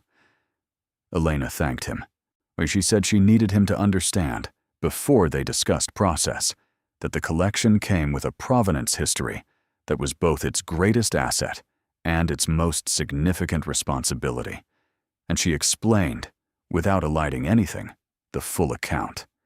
The original collector, the entrustment, Rosa Delia's father and Rosa Delia, the letter, Bernard Katz's research, Ruth and her son David in Tel Aviv, the 30%.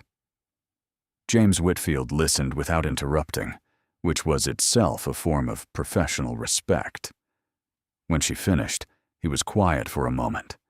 Then he said that a collection with this depth of documented history, including the kind of historical significance attached to its origin, would attract attention beyond the specialist philatelic community. It would attract collectors of cultural patrimony and historical objects. It would attract institutional buyers. It would attract press. He said this not as a boast, but as a factual projection, and he said it would significantly affect the realized prices in a direction that he believed Elena had thought about. She told him she had thought about it. He said then that he looked forward to working with her and that he would have his team begin the formal intake process within the week. The process that followed was unlike anything Elena had navigated before, though she navigated it with the systematic attention she brought to everything. For there were forms and assessments and insurance arrangements and cataloging and photography and the particular bureaucracy of objects being formally entered into a market that ran on documentation as much as on desire. Dr. Holloway was engaged as a consulting specialist for the catalog preparation, and her descriptions of each item were the kind of writing that made the technical feel significant and the significant feel intimate, precise without being cold, historical without being remote.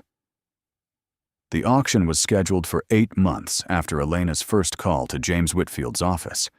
It would take place in London, with simultaneous online bidding, and the catalog would be released globally 6 weeks in advance. The pre-sale estimate, released with the catalog, I placed the collection's total value at $287 million, the number that would appear in headlines that Elena did not know, yet she was about to be part of. She found out about the headlines before the auction, and before the family found out about the headlines, which gave her a window she used with the same careful preparation she had applied to everything else. Carla Moreno sent the formal legal notifications to all family members 3 weeks before the catalog release, which was itself 3 weeks before the pre-sale estimate would become public. The notifications were precise and complete, setting out the bequest, the discovery, the legal documentation, the provenance research, and the steps taken to verify ownership and address any historical claims. They included the name of the auction house and the date of the sale and the pre-sale estimate and the information about the arrangement with Ruth's family. They didn't ask for a response, and they didn't invite a conversation. They were the legal record of facts, delivered in the language of facts, and their clarity was itself a form of protection. The family's response was not immediate, which surprised Elena, and then, when she thought about it, did not surprise her at all. The silence before the storm was the storm gathering itself, finding the shape it intended to take. It took 4 days. Then it broke. Aunt Patricia called first. The call was long, and the content was not, at its core, different from the calls that had come before, only louder and more specific, now that there was a number attached to the object of contention. I accepted the bequest, an accusation that accepted the bequest, an accusation that the documentation Carla Moreno had assembled was constructed specifically to address. She said that Elena's silence over the preceding months was evidence of bad faith. She said a great deal more, the words arriving in the rapid assembly of someone who had been preparing them for days. Elena listened. She was sitting in her kitchen, which was where she had been for most of the significant phone calls of the past 8 months, and she held the phone and listened without interrupting, and without the tightening in her chest that would have been there a year ago. The tightening had been replaced by something steadier, not hardness, but settled knowledge, the specific composure of someone who has done the work and knows what the work has produced. When Patricia finished, Elena said that all of the information had been provided through the formal notification, that her attorney was the appropriate contact for any legal questions, and that she was sorry for the difficulty this news had caused. She said this without irony, and without satisfaction, and without any of the things that the moment might have invited someone with less self-control to say. She said it because it was what was true, and because there was nothing useful in saying more. Patricia ended the call without further words. The line went quiet, and Elena set the phone on the table and looked at it for a moment, and then made herself a cup of coffee. Daniel's message came the same afternoon, by text this time, and it was different in character from the phone call. Where Patricia had been emotional, Daniel was strategic. He asked if Elena had considered the impact of the sale on the family's shared memory of Rosadelia. He said he hoped she understood that some things mattered beyond their monetary value. He said that he thought the family deserved to be part of the conversation about something this significant. Elena read the message twice, and then set the phone face down, and thought about what Daniel had said nearly a year earlier, the message that had arrived in the first days when the cabinet sat newly in her corner, and the family's assumption had been that Elena had received the lesser portion. Whatever you plan to do with the cabinet, make sure you understand what you have before you make any decisions. He had meant it as condescension. She had received it as instruction. She thought about that for a while. Then she put the phone back in her pocket and went to pick Marcus up from school. She did not respond to Daniel's message. Carla Moreno had advised that all family communications be directed through legal channels, and Elena followed this advice, not out of hostility, but out of the recognition that some conversations could only be had through the language that conveyed their full weight. And Carla Moreno's office handled all subsequent inquiries from family members, and the answers they provided were complete and consistent, and did not change regardless of how the questions were phrased. Two cousins, not Patricia's children, but from the other side of the family, called Elena directly in the weeks before the auction. These calls were different.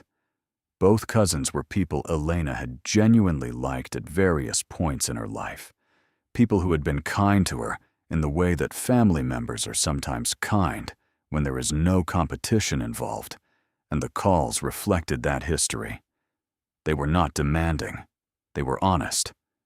One said she was surprised and wanted to understand. The other said she was happy for Elena and meant it. Elena spoke to both of them at some length, answering questions as fully as the legal situation allowed, and the conversations left her with the feeling that the family was not a single thing, but a collection of individual people whose responses to events reflected their individual characters rather than some unified position. She had always known this. The months of navigating the family's reaction had confirmed it. The catalog release generated attention that Elena had been told to expect, but that still arrived with more force than preparation fully absorbed. James Whitfield had been accurate when he said the collection would attract interest beyond the specialist community.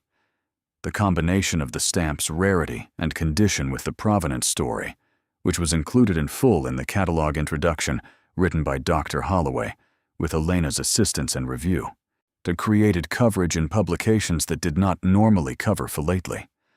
The story of the hidden cabinet and the 70-year trust and the arrangement with Ruth's family was the kind of narrative that traveled on its own momentum once it was in the world. Elena did not read all of the coverage. She read enough to confirm that the account was accurate, because accuracy mattered to her in a way that extended beyond self-interest, and then she stopped reading, because the coverage was not the story. The story was already over, in the sense that everything that needed to happen had happened. The auction was the administrative conclusion of a journey that had ended, really ended, the night she had found the letter in the box from Rosa Delia's care facility and understood the full length of the line she was standing in. Marcus found an article online the week before the auction and came to her with his phone and showed her without saying anything at first, giving her a moment to read the headline and the first paragraph and understand that he now knew approximately what she had been working on for 8 months. He was 13 by then, had been for 2 months, and 13 was old enough for the full account. She sat him down at the kitchen table and told him all of it, from the attorney's call on the Tuesday morning to the video call with Ruth in Tel Aviv, to the letter from Rosa Delia's father, to the auction in London that would happen in 7 days. She told him everything, taking her time, not rushing the parts that deserved to be told slowly. He listened the way he had been listening since he was small, with his whole attention, without fidgeting, was quiet for a moment. Then he asked, was quiet for a moment. Then he asked about Ruth's family, and whether they had known about the stamps before Elena called them. Elena said they had not known. She said they had known a little, through stories passed down, but not the specifics, and not that anything had survived. Marcus thought about this. He said that must have been a strange thing to find out.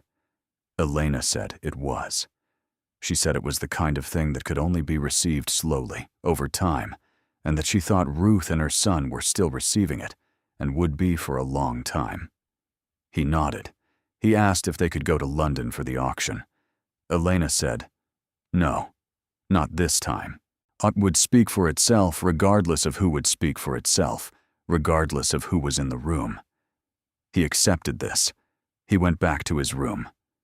Elena sat at the kitchen table in the quiet of the apartment and thought about what it meant to raise a child who asked about other people's experience of finding out difficult things rather than asking about money.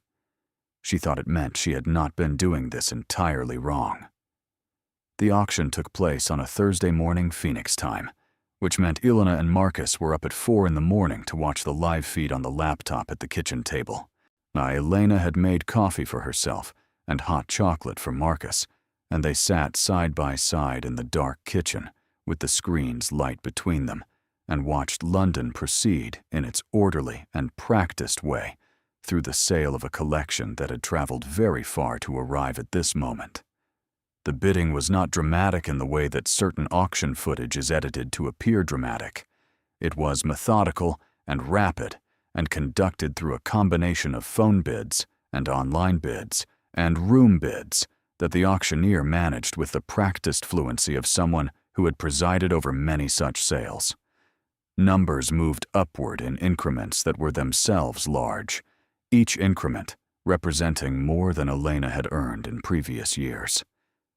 She watched and did not speak, and felt Marcus beside her, still and attentive, his hot chocolate going cold in his hands. The sale took 47 minutes, 47 lots, 39 significant items, and 8 of lesser rarity, each selling above its pre-sale estimate, several significantly above, driven by the combination of exceptional condition and the provenance story that had preceded the auction into the market and created a demand that the pre-sale estimate had not fully captured. The final hammer fell on the last lot at 4:47 in the morning Phoenix time. The total realized was $312 million. The room in London, visible in the corner of the screen in a small secondary feed, moved in the particular way that rooms move when a large thing has concluded, a collective release of held attention. Small movements, brief exchanges, the sound of chairs. Elena sat at her kitchen table in Phoenix, and the number was on the screen, and Marcus was beside her, and the kitchen was dark, except for the laptop light. And outside, the city was beginning the very earliest edge of its morning shift, the first pale suggestion of dawn over the eastern mountains. She did not cry. She had thought she might, had given herself permission to in advance. But what she felt was not the kind of thing that came out as tears. It was more internal than that, a deep and settled recognition, the feeling of a door opening onto a room you have been standing outside for a long time, and understanding that the room is exactly what you had hoped it would be. She sat with it quietly and let it find its place. Marcus put his arm around her without saying anything. He was 13, and he was taller than he had been a year ago, and the arm around her shoulders was heavier and more certain than it had been when he was 12, the gesture of someone becoming rather than someone still arriving. She leaned into it briefly and then straightened. She said, "We should get some sleep before school," he said. "There's only 2 hours." She said, "2 hours is 2 hours." He laughed, the particular laugh that was only his, the one she had been collecting for 13 years, the way Rosa Delia had collected spring mornings with a cloth and a tin of beeswax. She closed the laptop. They went to their respective rooms. The apartment was quiet and ordinary, and the kitchen table held 2 cups, and the closed laptop, and the specific weight of a morning that had changed the dimensions of everything. The proceeds from the auction were distributed according to the structure that Carla Moreno had documented and formalized over the preceding months. 30% to Ruth's family in Tel Aviv, transferred through Bernard Katz's organization with the full legal documentation that established its basis and its meaning. The remainder to Elena, net of auction house fees and legal and specialist costs, which were significant and absorbed without difficulty by the scale of what remained. Elena did not receive the money and immediately reorganize her life.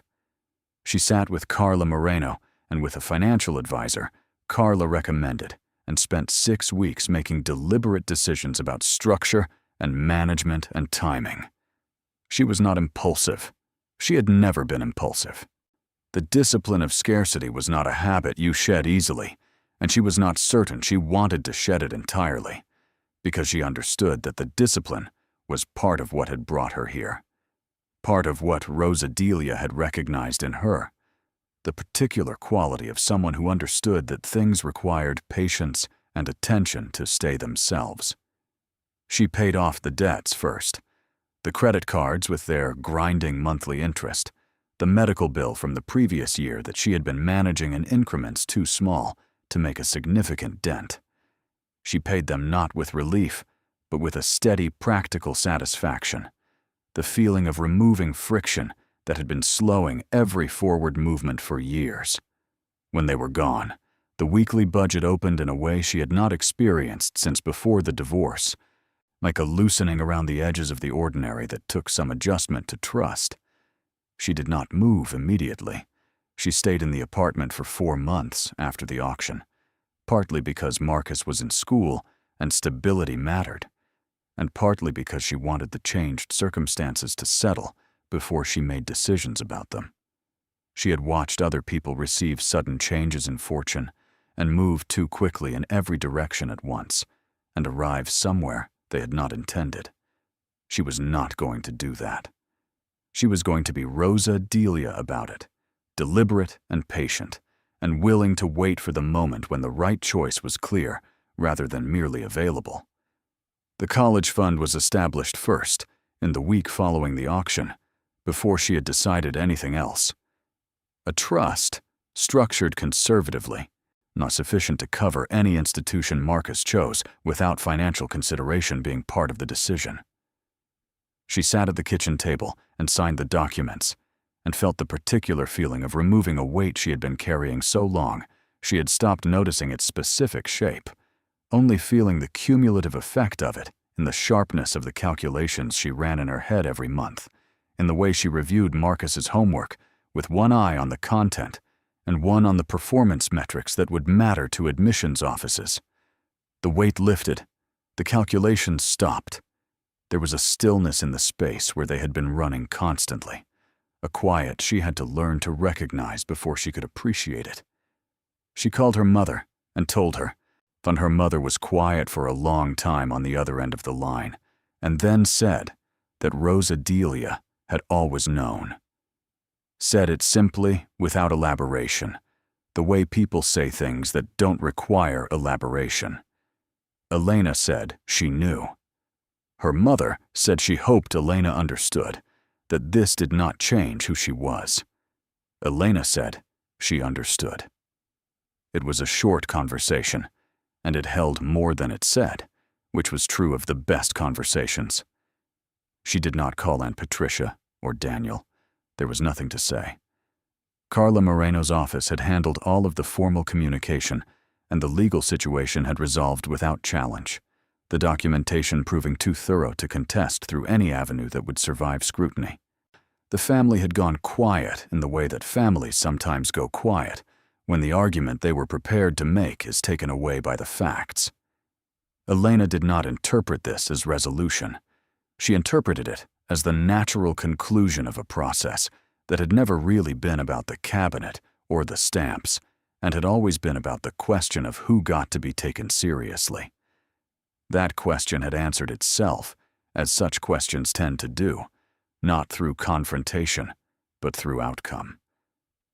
She thought about Daniel's message from the early days.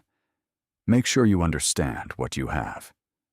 She thought about what he had meant, which was that she probably would not understand, and what she had done, which was understand everything. She felt no particular satisfaction in this.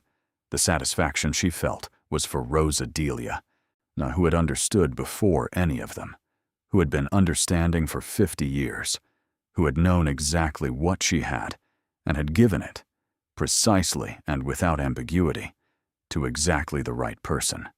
The cabinet stayed in the apartment through the 4 months and moved with Elena when she found the house. It stood in the corner of a room that was large enough for it, a room with high ceilings and a window that let in morning light at the angle that showed surfaces best.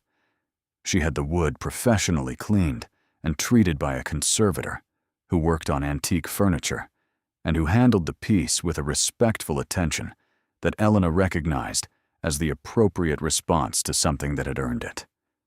The carved vines were cleaned carefully, the detail emerging more fully from the accumulated dust of decades, and the leaves distinct and precise, the continuous pattern running without interruption from one edge to the next.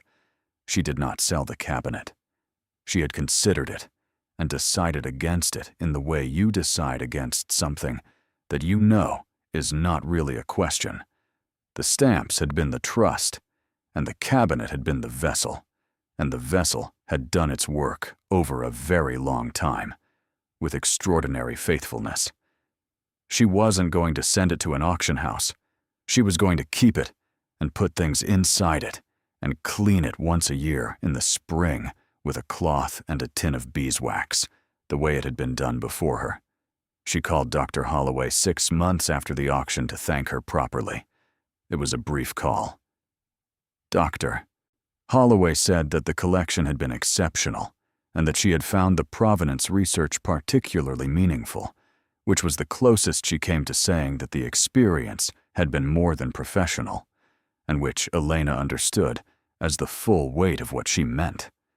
She said she hoped Elena would come to her if she ever found anything else in old furniture. Elena laughed. It was a real laugh, the kind that came from a genuine place rather than from politeness. And Dr. Holloway made a small sound on the other end of the line that might have been the same. Marcus got into the school he had wanted, the one with the science program he had been reading about since he was 11, the one Elena had looked up online and then closed the tab on because looking too carefully at things you could not afford had its own particular cost. He received his acceptance in March of the year after the auction and came out of his room with his phone and showed her the screen without saying anything first, giving her the moment to read it herself, the same way he had shown her the article about the cabinet a year and a half earlier. He had learned, somewhere along the way, that some information deserved to be received rather than delivered. She was proud of him for that, among the many things she was proud of him for. She told him that evening, at the kitchen table, that it was paid for. All of it. Whatever he chose, wherever it took him, it was paid for.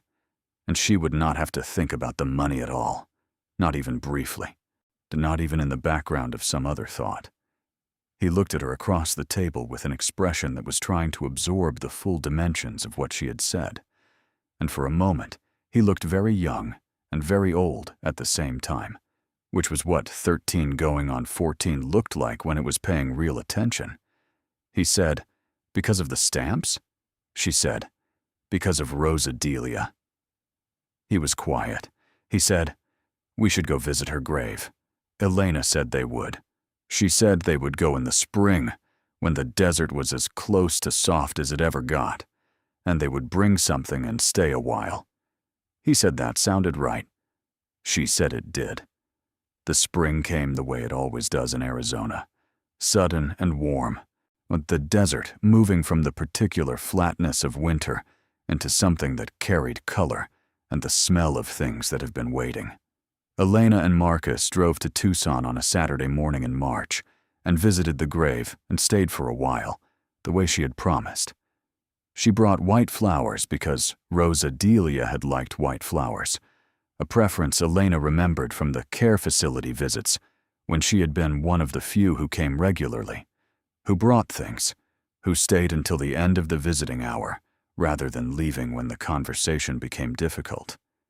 She stood at the grave and thought about all of it, from the beginning to now, the full arc of a story that had begun decades before she was born, with an old man and a cabinet and a letter and a trust given to someone who was worthy of it. She thought about the way trust moved through time, the way it required carriers who understood what they were carrying, who were willing to do the slow and unremarkable work of maintenance and patience and showing up. She thought about how easy it would have been to miss all of it, to have answered the attorney's call and collected a piece of furniture and put it against a wall and given it no further thought. How close she had come, on any number of mornings, to being to be looked at, slowly and with the kind to be looked at, slowly and with the kind of attention that reveals what casual looking misses. This was not a virtue she had cultivated deliberately. It was something she had practiced in the long and ordinary years of managing what she had, without the luxury of overlooking anything, because overlooking things had costs she could not afford. It turned out that the same discipline that had made survival possible had made discovery possible. The same attention that had kept her from missing a bill had kept her from missing a seam in old wood in the bottom of a cabinet in the corner of her living room. She thought Rosadelia had understood this. She thought the old woman had watched her for years with the particular focus of someone looking for evidence of a quality they suspected and needed to confirm, and had found it in the precise moments that everyone else had been looking elsewhere. Marcus stood beside her in the sun and did not fidget, which he had never been prone to, but which seemed particularly right here. And after a while, Elena touched the top of the gravestone lightly with her hand and said the thing she had been meaning to say since the auction. She said, "I took the time." Then they walked back to the car in the spring morning and drove home through the desert that was as close to soft as it ever got, with the windows down and the radio on, and the road ran straight and long ahead of them into a future that was not free of difficulty, because nothing was ever entirely free of difficulty. But that was different in its dimensions. That had room in it. That had the particular quality of open space, where before there had been only walls. It was enough. It was more than enough. It was what Rosadelia had known it would be. From the moment she sat down with an attorney 8 months before the end and finalized the document that said, in its careful legal language, what she had always known and had been waiting for the right moment to say. That the cabinet goes to Elena. That Elena will take the time to find out. That some things know what they are carrying, and so do some people. And when you find that person, you give them the thing you have been keeping, and you trust them with all of it, the whole weight, the whole history, and you let the rest go. Rosadelia had let it go. Elena had caught it, and now it was hers, not the stamps. Those were gone to the rooms and collections where they would wait out another century in the hands of people who understood what they were looking at. But the thing beneath the stamps, the thing the cabinet had always really held, the knowledge that patience was its own kind of fortune, that attention was its own kind of wealth, that the people who show up and stay late and drive home in the dark without being thanked are the people who are trusted with the things that matter, because they have already proven in 10,000 ordinary moments that they know how to hold something carefully. Elena had always known how to hold things carefully. She had just not always known that the world was watching and keeping score. Now she did. And on the long, straight road through the spring desert, with her son beside her and the windows down and the whole open future unfolding ahead, she drove with both hands on the wheel and felt, for the first time in a very long time, to work in her favor. There was one more to work in her favor. There was one more conversation that Elena needed to have, and she had known since the auction that she would need to have it eventually, only that the timing required its own kind of patience. Ruth had sent a message through Bernard Katz's office shortly after the auction funds were transferred, a brief and formal message of gratitude that was clearly written with assistance from someone more fluent in English than Ruth herself. Elena had responded through the same channel, equally formal, equally brief. But formality was not the same as the thing she actually felt, and she had been waiting for the moment when the full distance between the formal and the real could be crossed. She called Bernard Katz and asked if he could facilitate a direct conversation, not through his organization's official channels, but as a simple exchange between two people who had been connected by a history neither of them had made. He said he could arrange it, and he did, with his usual efficiency.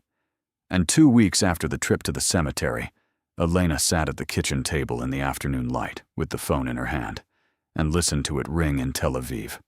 Ruth answered on the 3rd ring. The connection was clear, and her voice was the same as it had been on the video call, careful and precise, on each word carrying the particular weight of someone speaking a language that they have used for formal occasions rather than daily life. She said she was glad Elena had called. She said she had been thinking about what she wanted to say and had not found the right words, but was going to try anyway. She said that her grandmother, the woman who had known the collector as a child, had described him once as someone who loved beautiful things, not because they were valuable, but because they were evidence. Evidence, Ruth said, that people were capable of extraordinary attention, extraordinary patience, extraordinary care. That the making of a thing that required that much precision and that much time was proof that human beings contained the capacity for it, even when so much evidence suggested otherwise. She said that the collection, having been preserved through everything it had been preserved through, was its own kind of proof. That it had been received at the end by someone who understood what it meant to take care of something was also proof. She said she was grateful not only for the money, though the money was real and mattered in the practical ways that money always mattered. She was grateful that the thing had arrived, intact and witnessed, at a place where it could be fully known. Elena sat with this for a moment. Then she said that she thought Rosa Delia would have found a way to be glad, that the word would have come to her in the particular indirect way her grandmother had of arriving at meaning, and that wherever Rosa Delia was, she probably already knew how everything had turned out. And they waited and they knew, and they waited and they knew, and they were rarely wrong about what they knew. Elena said yes. She said that was exactly right. They spoke for 20 minutes, ranging from the practical to the personal and back again. And at the end, Ruth said that she hoped they would meet in person someday, that her son David would like Elena, that there was more of the story she had learned from her mother and grandmother that she would like to share when there was time and the right occasion for it. Elena said she would like that very much. She said she meant it. Ruth said she believed her. The call ended. The kitchen was quiet, while Elena held the phone in her hands for a moment and thought about the full map of everything that connected the two of them. The long, invisible line that ran from a collector in Vienna in the years before everything changed, through Rosa Delia's father and Rosa Delia and the cabinet and the 50 years of spring mornings and beeswax, through the attorney's call on a Tuesday morning and an apartment in Phoenix and a false panel in old wood, through Dr. Holloway's office and a letter in a box from a care facility and a video call in the 9th week and a hammer falling in London at 4:47 in the morning. The line ran through all of it, and it had always been there, connecting people who did not know each other and events that had not yet happened. And it had arrived where it was always going to arrive because enough people along its length had been willing to do the work of carrying it. She set the phone down. She looked at the cabinet across the room, standing in its new corner in the new house, the morning light falling across its carved front rail and showing the detail the way good light always showed it, clearly and without flattery. The vines ran continuously. The leaves were distinct. The work was exactly what it had been for more than 100 years. She was going to clean it in the spring. She had already bought the beeswax. Thank you so much for watching until the end. If you loved this story, check out the other videos on your screen now. I think you'll really enjoy them. And don't forget to subscribe if you haven't already. See you in the next story.